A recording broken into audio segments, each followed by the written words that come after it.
7:09 on CJAD. Welcome to today's Entrepreneur, presented by Fuller Landau, a program about the entrepreneurial spirit that drives Quebec business. My name is Dan Delmar, along with Josh Miller of Fuller Landau. How are you, Josh? Excellent, Dan. Great. And we welcome our guests for this evening, Reza and Ali Kajavi of Nettoyeurs Express. Welcome, guys. Thank you. Thank you for having us. Great to be here. So we kick off the show, Josh, as we usually do, by asking our guests to tell us a bit about their business. And Nettoyeurs Express, I guess, you clean stuff. Yeah, so Nettoyeurs Express is a pickup and delivery dry cleaning and wash and fold laundry service. And so instead of customers having to drag their clothes down to the local dry cleaner or spend hours and hours doing laundry, they would just log on to our website where they can schedule a pickup at a time that works for them. And then we pick up their laundry and dry cleaning from their home or office. And then depending on the delivery speed they choose, they can even get their dry cleaning back delivered the same day, which is pretty cool. Now, this is a service that's probably been around for a long time, but you guys decided to go into this a number of years ago. Where did it start? Where did you feel the need that this business had to be taken onto your own, I guess, foray? When we were thinking of starting a business, because we're actually entrepreneurs at heart, we always wanted to start a business. When we looked at it, it was a traditional business that made sense. Revenue was supposed to come back right away. We tried to make a change, try to make it easier for the customers. So that's how we ended up being in the pickup and delivery service. Later on, we noticed that we don't need a store. We could go online. And that's how it came to be. And as time went by, we learned and we grew and we evolved. Now, target market. You know, when you're thinking about starting the business, I mean, it's a service for a specific group or various groups. How did that enter into the thought process? Well, we knew that, people don't have time anymore to do, repetitive and boring things. And dry cleaning is a really painful process. Like, you'd have to find the time in your day to make it down to the dry cleaner. And normally they're open when you're at work and they're closed when you leave work. So that's a complicated thing on itself. And then, and so we thought that, to be able to simplify that process and use the power of the web to make all the scheduling a lot easier, we were sure that there's a lot of people that would just love to have the time freed up from their schedule, and it worked out that way. There's a lot of, mainly our customers are either young professionals or busy students, and it's just fantastic how much time they can save without even paying more to use our service. Now, were you guys always had an entrepreneurial spirit? I mean, were you doing anything before this? Was it only school? Did you always kind of kick around the idea or try to make a buck or here? I mean, it all started back when Reza was 8, I was 9. We wanted to make a couple of bucks so we could get candy from the dépanneur. So we thought we'd take our inventory of juices that our parents bought, put them in the freezer, and take them out during a hot sunny day and sell them for $1 or $2. And we noticed that since we were young, there was a high chance that we could get robbed. So we would call one of our biggest friends, have him walk around with us to protect us, and we'd give him free juices all day. And from then, it was always about what's the idea, how can we make $1 into $2, and it just, any opportunity we got, we took advantage. And then when we were thinking about starting Nettoyeurs Express, it was we didn't have a big budget to work with, and it was really like we were bouncing around a few ideas, and the criteria was that we had to be able to launch the business with something like $3,000 or less. So we started, thinking about what are some of the things that we could do with such a limited budget. And to us, this model worked pretty well because we actually, part of the business model is that we don't do the dry cleaning and laundry ourselves. We partner with local cleaners. And so it was interesting because then we didn't have to create a store or a plant and invest in all that machinery. All we really had to do was set up the original website, which was pretty basic at the time, and do some little marketing here and there. But we were really able to start it with next to nothing. That was one of the interesting things about it. Now, you say you needed very little money. Were you able to go out and get a little bit of funding or financing or dollars? Maybe you can, as a real startup, Right. Maybe you can kind of describe that experience and what you learned from it. That's actually a great question, and we're going to touch on that tonight. Quebec is actually a great province for that funds. We were able to raise up to $30,000 in bursaries from SAGE, CDEC, Mayor's Foundation, and it's been a great support. That was actually the great boost that we got initially to give us the momentum and the capital to keep moving forward. So there's definitely a lot of potential in this province, and we're really able to get a lot of momentum from that. How did you find these organizations or these funds? Was it an online search? Was it some contacts that you knew? How did you find these groups? Well, we had already started the business without knowing that any of these resources exist, but then we started looking at places that, not necessarily looking for funding or financial support, but places that would provide resources and help for young entrepreneurs. And I think the first place that we got introduced to was Yes Montreal. Just from a little bit of searching and Googling, we found them, and they set us up with a business coach, and then they had a mentorship program, which was really great. And then I think it was them that told us about, because they don't actually offer any funding themselves. It's more business coaching, and which is great in and of itself. But then they guided us in showing us where we can go to see some of the programs available to get some funding. Dan, young entrepreneurs, I mean, this is, we talk with entrepreneurs all the time. These guys are the epitome of entrepreneurs. Startup, go something small, good idea, turn into something big. It's going to be really interesting to continue to hear this story. And I want to ask Ali about his hoodie after the break and the great slogan that's on it, which I think is really fantastic. So we'll get to that on today's Entrepreneur with Reza and Ali Kajavi of Nettoyeurs Express. 7:18 on CJAD, inspiring stories from outstanding business people, Dan Delmar and Fuller Landau's Josh Miller. And our guests this evening on today's Entrepreneur, Reza and Ali Kajavi of Nettoyeurs Express. And Josh, we're talking about their cleaning service, which is a bit different. You can book appointments online. They come, pick up your laundry, drop it off, and we'll get to the slogan in a second. But first, more on the business itself. And I think just before we left for the break, there was a key word mentioned, and it was mentorship. And certainly when you're starting up a business, if there is some lack of experience, we've spoken about many mentors before with past entrepreneurs, and a lot of them have throughout their lives met a lot. But I'd love to hear this mentorship program that you guys kind of used, relied upon, was a great boost to your business, certainly early on. I mean, it was actually one of the best things that happened to us at Yes Montreal and throughout our career in this business. We just, got a call from them. They told us they wanted to sponsor us with a mentor, and next thing we knew, Michael Eskenazi, founder of Felix and Norton Cookies, is sitting there telling us, we're going to chat for about a year. I'm going to tell you my experience and give you guys some critique about what you're doing right and what you're doing wrong. And we were just amazed every time we were with him. It was just hours would pass by, and just we didn't want it to end because this man is so knowledgeable and is so experienced. And it was just an honor to get to know him, and he's become a great friend to us. It kind of brings up the concept of theory versus practice. You're going through school, you're learning the business techniques, and that you're hearing your mentor and you're kind of living it. Maybe you can talk a little bit about, because you're relatively close to it, the difference you've experienced between the theory you're learning and really the practical side of running the business. I mean, that's very interesting because I'm studying business at John Molson, and I go from running a business in the morning and then taking night classes, and it's just two different worlds for me. Although the theory is always good, and it helps you to sit down, think about things, calculate them, draw them out. And on the other hand, the real life, real-time decisions that you have to make can never be simulated as much as they try in school. So I definitely suggest people to go for co-op programs to get a feel for both. And it's actually, I feel I'm making the right decision by doing both right now. And I'm looking forward to finishing the bachelor soon. Now, you were talking about when you went for your fundraising and getting some money, you must have had to go prove your service, prove your product, kind of develop a business plan, if you will. Yeah.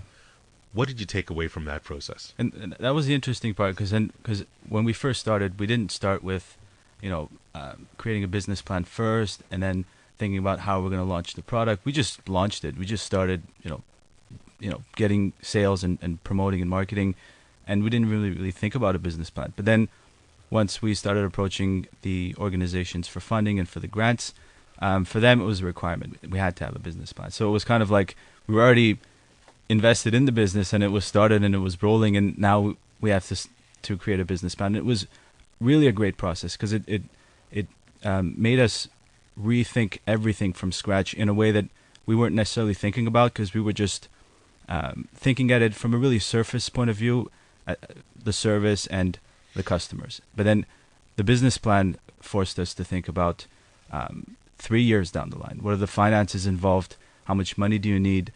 And so a lot of these key questions that we at first just thought that, okay, we just need to get this business out of the way, business plan out of the way to get these grants. Turned out to be an amazing process for us to think about a lot of the important things that were crucial to the future of the business. And I think, Dan, we hear this so often on the show about the business plan and the use of it and the creation of it. It's not for the banks and it's not for the people financing. I mean, yes, they might have the use of the document, but the reality is it's for the entrepreneur. It's to help them vet out their ideas, to think, to look forward, and to make use. And it's a moving target as well. I mean, Absolutely. nothing's in stone. It certainly moves.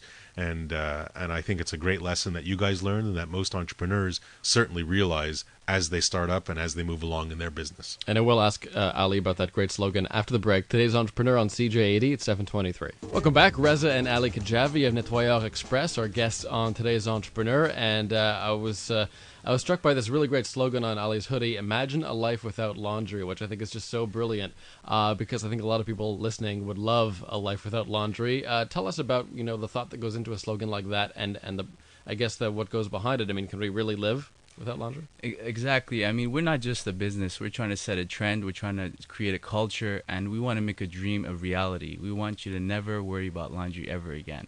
And we really believe that this needs to be done to the fullest. The experience needs to be wonderful, and we want to do it better than anyone else could do it for you. So yeah, we definitely wear shirts like this. We're very enthusiastic. We try to keep the young, trendy, web-savvy look all the time. And at the same time, we're very professional with our dress shirts and our red ties. I'm going to get home. My wife's going to turn to me. She's going to say, "Can you imagine a world without laundry?" That should be interesting. But that brings us to kind of your marketing aspect. And how do you get the word out there? What was when you first launched and you said, we're just running in feet first? How did you get people to use your service? How did you get the word out of Nettoyeurs Express?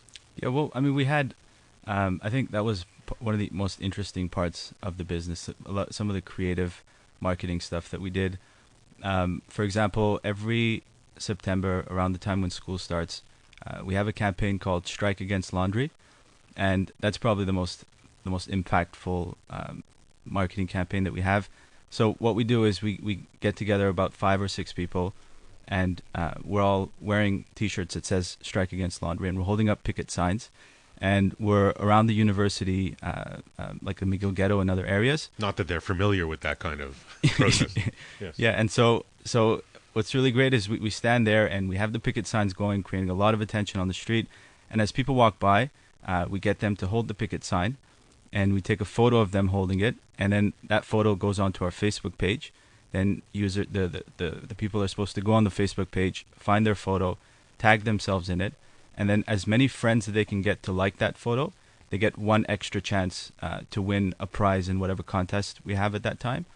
And that really exploded. Every year we do it, it gets bigger and bigger, and there's hundreds and hundreds of photos, and and what's interesting is that marketing campaign and the thousands of people we reach with it costs barely anything. It really doesn't cost much. It's just a creative way to get people to know that we're here and we exist, and with a really tight budget.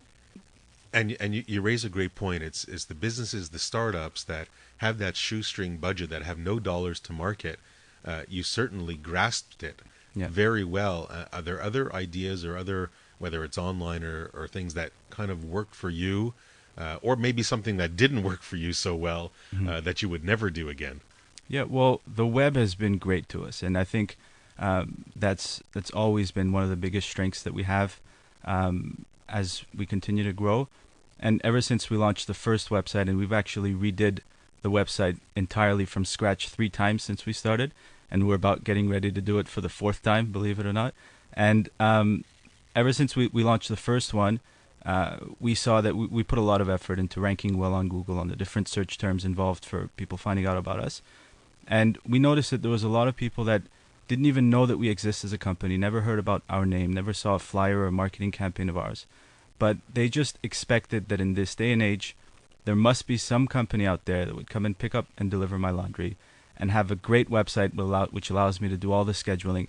And we noticed that with the search terms they use. Like we see people searching for pickup and delivery, dry cleaning in Montreal, and we're all over that first page.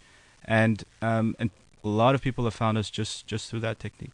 So now measurement is huge. I mean, there's so many people that throw the darts at the dartboard from a marketing aspect, but never really figure out where the return is.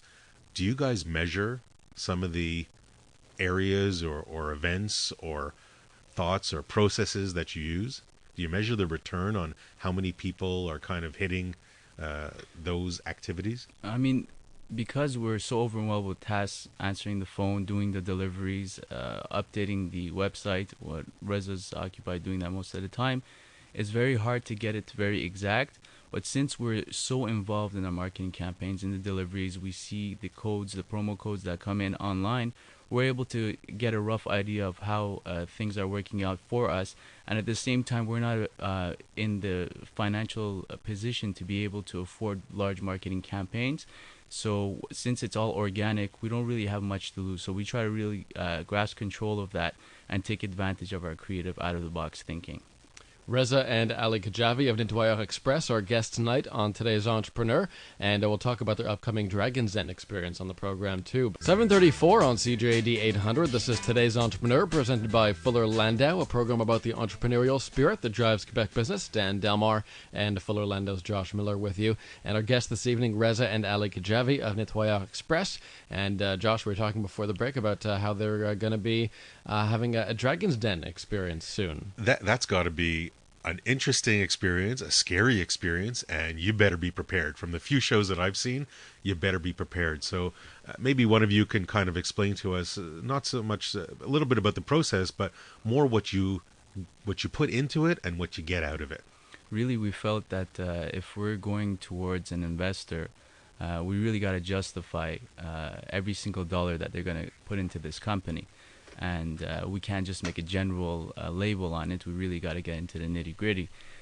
So that really helped us to think, if we're going towards the path of expansion, which is really what we want from the Dragons, how we would do it, what we would need, and what's the right way of going about it. So that really helped us focus on that topic, which is usually put aside because of our day-to-day operations. And as far as the experience, it was amazing. It was on home turf. It was in JMSB. So we felt comfortable. We brought a little bit of our on-strike members to give them a feel of our strong marketing campaign. And the producer that was doing the interview had a very, we had very good feedback from him. And we're really feeling good about it. It's any time now they're supposed to get back to us to let us know if we're going to be on the show or not. You mentioned about expansion, and certainly that's, if I had to ask you the question, what's next for Nettoyeurs Express, that's what you're really thinking about. When you first started, were you how far ahead did you think? How far ahead did you plan? Did you plan, you know what, we're going to start Island of Montreal and then move on? Or is this something that really only hits your thoughts a lot more recently? Well, I mean, maybe you could say that we were overly optimistic at the beginning. And, we always knew that from the beginning that the model would work quite well as franchising. And so even from the early days, the idea was that to prove the model in Montreal and to really establish it as a successful, solid business model. And then because of our flexibility with partnering with local dry cleaners, it is a model that we can expand to other cities quite easily. Primarily, our first option would be franchising, and we did think about it a lot at the beginning.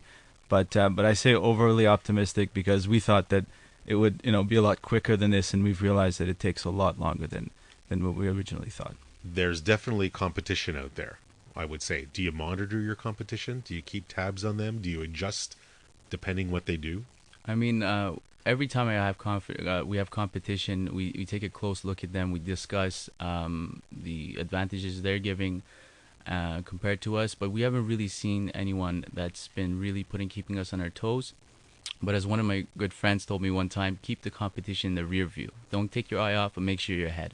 So that's what we're really trying to do. But throughout the years, people have come. They've thought, because it looks easy, it looks like it's simple, but it involves a lot of hard work. And you need to have tough skin, and you need to keep going. So unfortunately, they're not around today, and we're still going. And so we're looking forward to any new competitors. We feel that they'll actually help us get the message across and fertilize the grounds, and then we'll see. Let the better man win, like they say. Excellent. Now, you're starting off a business. You have a few dollars. You have to make sure you are the most efficient you can be. Now, you're running around the city, picking up dry cleaning or laundry or whatever it may be. how do you ensure that you are the most efficient possible? Are you relying on software? Are you relying on certain maps? Or you kind of have a big sheet of Montreal out there saying, how do I go here, there, and the other? What kind of thought process goes into the planning of your efficiency? Yeah, well, it's interesting because we, compared to when we first started and right now, we were terribly inefficient when we first started. For example, we had right now there's 2 time windows that a person can request a pickup for, either in the morning between 9 to noon or in the evening between 6 to 9. When we first started, customers could basically choose any 1 hour window throughout the entire day. So we would notice that we would get a pickup from one building, and then an hour later we would get a pickup from the same building. So we'd go to the same building twice. So then, we realized that if we expanded into just one bigger window, then we can organize the pickups that are close to each other and do them at the same time instead of having to go back and forth. And then as far as software and stuff like that goes, we came a long way from that as well. At the beginning, all the routes and all the evening and daily pickups were written through an Excel spreadsheet, and there was a lot of mistakes happening, a lot of orders that were accidentally missed or stuff like that. And so when we rebuilt the 3rd version of the website, we focused a lot on the front end, but we also focused a lot on what our back end would look like. So today we have a tablet inside the truck, and all the pickups and deliveries are synced when customers place them, and what we see in our tablet in the truck with a GPS built in the tablet so that we can get directions when we're lost. So it's really advanced right now how we're doing it from an operational standpoint. Is this a knowledge that you had before you started the business? Definitely. Did you gain it? Do you outsource any of it? Definitely not. I mean, in the beginning, it was just we pick up your clothes, we bring them back to you. And throughout the time, especially Reza was really on the web, really working on the website, looking at other companies throughout North America and how they're doing it. And just we were looking at our troubles. We really it was a trial and error process. There was a lot of learning curves. And like Reza said, we kept seeing that our routes have mistakes in them. We have Excel sheets and things are missing. And so this is actually a great advantage that we have it, that it's in the truck. And it also gives our customers a real-time update of when the pickup is made. So technically, they have a pending pickup status. And as soon as it's picked up and we get back to the truck, we change that status. So it's very real-time. And it makes them feel comfortable, and we seem very reliable, and we are reliable. So You mentioned a couple of hiccups along the way.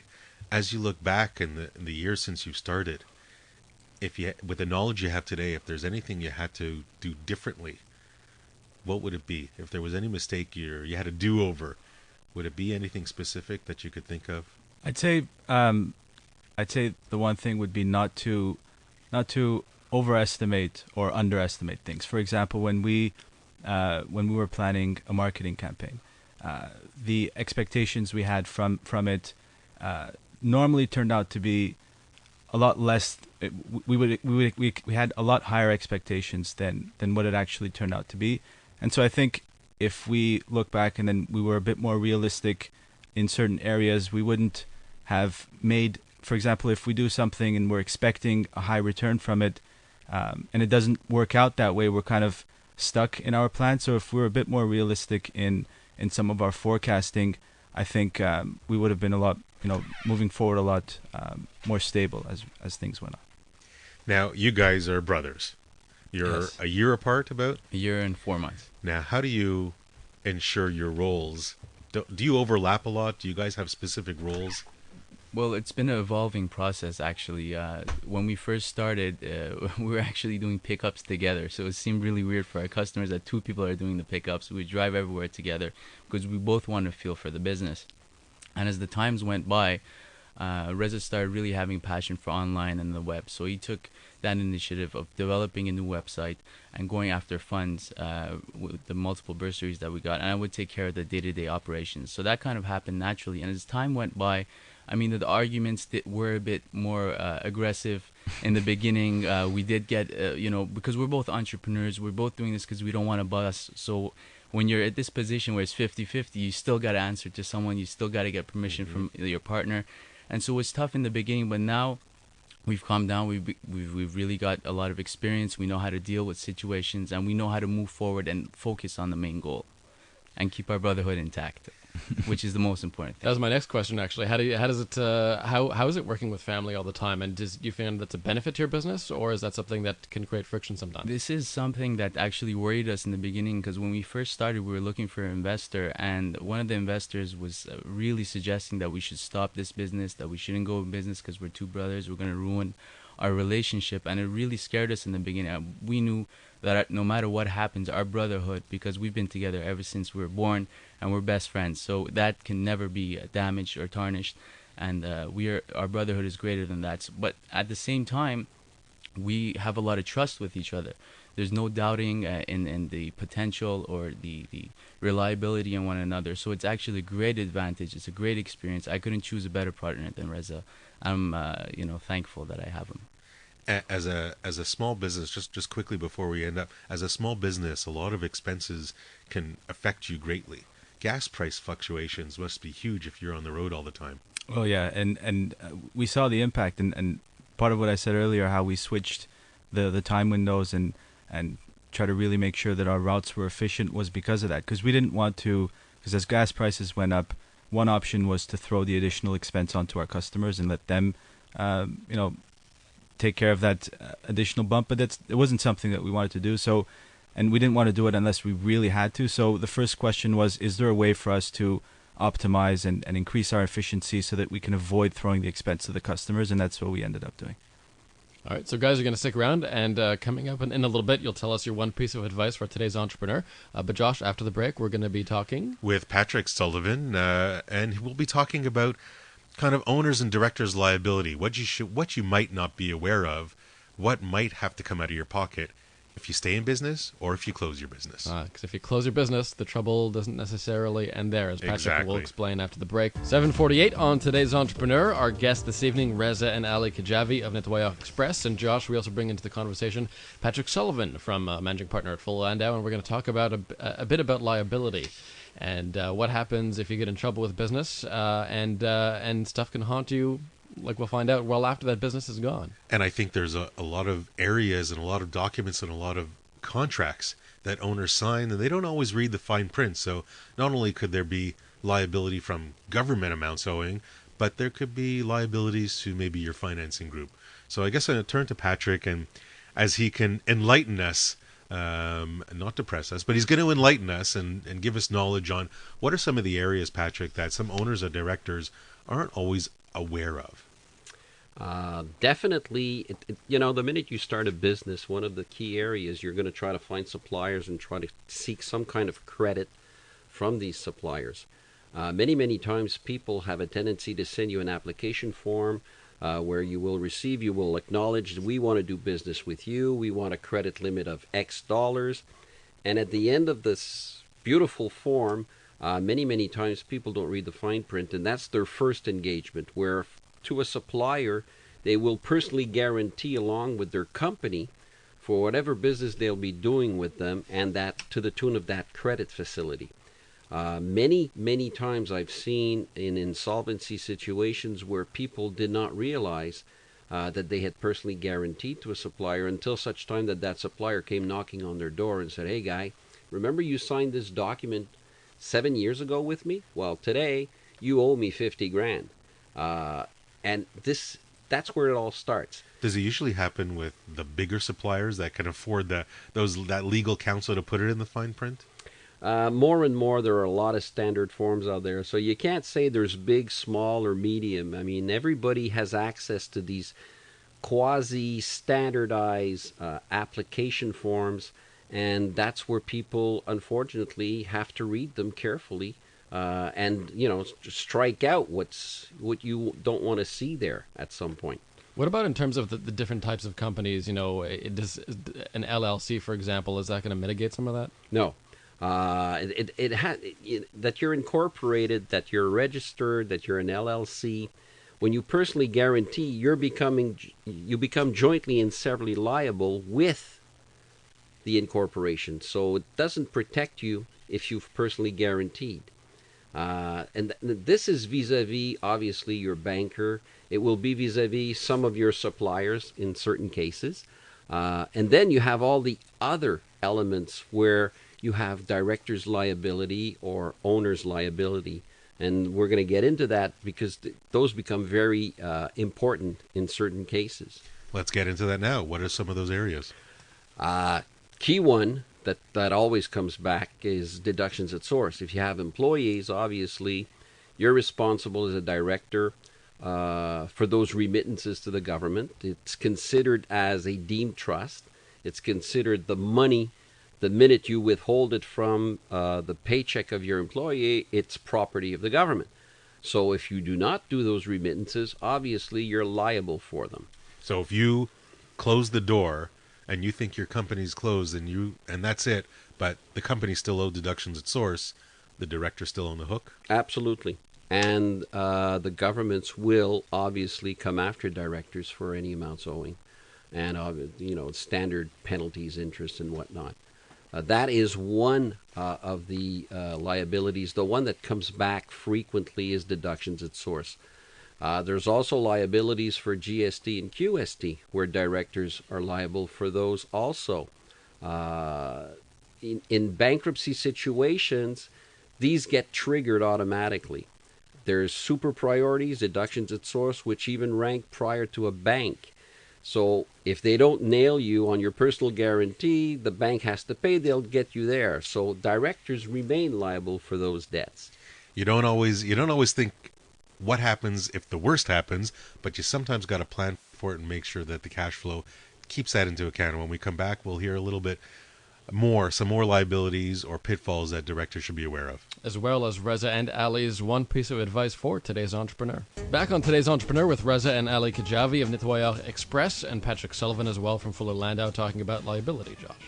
And let's continue the trend. What else? You were talking about how directors, they have certain liabilities, sales tax, GST, QST, deductions at source. When you're financing, when you're getting monies from banks, do they take this into account, these amounts that are kind of almost seem like priorities that have to be paid? Absolutely. What the banks will do is they will assess, or they will ask you to report on a monthly basis when you're doing your financing arrangement and your margining of your financing arrangement. They will ask that you report any amounts owing for GST, QST. They will ask you to report amounts owing on deductions at source. They will also use one of the areas we haven't discussed is the famous WEP, or the Wage Earner Protection Program, that now exists, whereby in an insolvency situation, employees have a certain amount that's guaranteed, which is called a super priority, where they will recover for unpaid salary, vacation, to the tune of $2,000, which is a super priority. Plus, they will be entitled to have, right now in 2013, it's like $1,600 more in view of severance. So that also is included in liabilities to directors.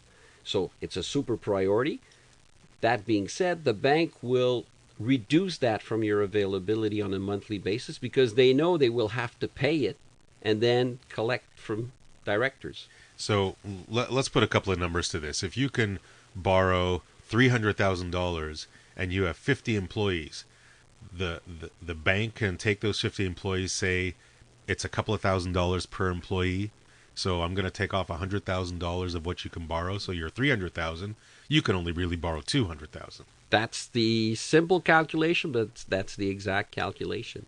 And that's the easy way of doing it for banks. How many employees do you have? They're all full-time. It's $2,000 a head. Part-times, I've seen them say it's going to be $1,000 a head. So you can imagine that a business that has thousands of employees, okay, if they apply that calculation, it's horrendous, the amount of money that they will keep aside in reserve. So normally, to a certain limit of employees, what they will do is they will go with the accruals based on knowledge of the business as opposed to applying the total WEP. Otherwise, the poor companies wouldn't have any borrowing space at all. So even though you're a going concern, your company is not closing tomorrow, you are profitable, yes, the banks will still not lend you money on this. I'll call it a notional amount, even though it could potentially be real. Correct. But bear in mind that in doing so, it also protects directors to a certain degree.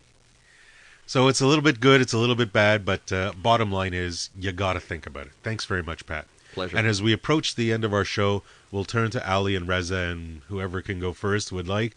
What one piece of advice would you give to today's entrepreneur? Well, I would say that if you own a business or if you're starting one today, the web should be your very best friend. And it's just way too powerful to ignore. And I've seen a lot of businesses that are neglecting that and are not investing the time and money that's required to build it and to really make it a really fully functional website. And it's really being neglected too much. So what I would say is don't underestimate the power of it and do what you can to make a great website. What I would have to say is let's keep it with the psychology factor. You want to be ambitious, but you want to be realistic. Don't get your heads in the clouds. Keep your feet grounded. Go over all your numbers, and really, when you do something, do it right. Put your 100%, and you only get what you put in. And Dan, my quick takeaway from listening to Ali and Reza is I've never, the word entrepreneur that we keep talking about. I mean, these guys, they built it. Their heart, their soul, their dollars are into it. They're not somebody that walked in, somebody gave them $1 million and said, go make something happen, and they can afford to make a ton of mistakes. Not these guys. Not these entrepreneurs. Roll up their sleeves, get into it, test it, tweak it, move it, come back to it, do it themselves. Don't rely on everybody else. That's the real entrepreneur that came out tonight. Reza and Ali Kajavi from Nettoyeurs Express, thanks so much for dropping by, guys. Thank you for having us. It's an honor. And Pat Sullivan from Fuller Landau, thank you. And Always Josh, a pleasure. we're back next Monday night at 7 p.m. This is News Talk Radio, CJAD 800.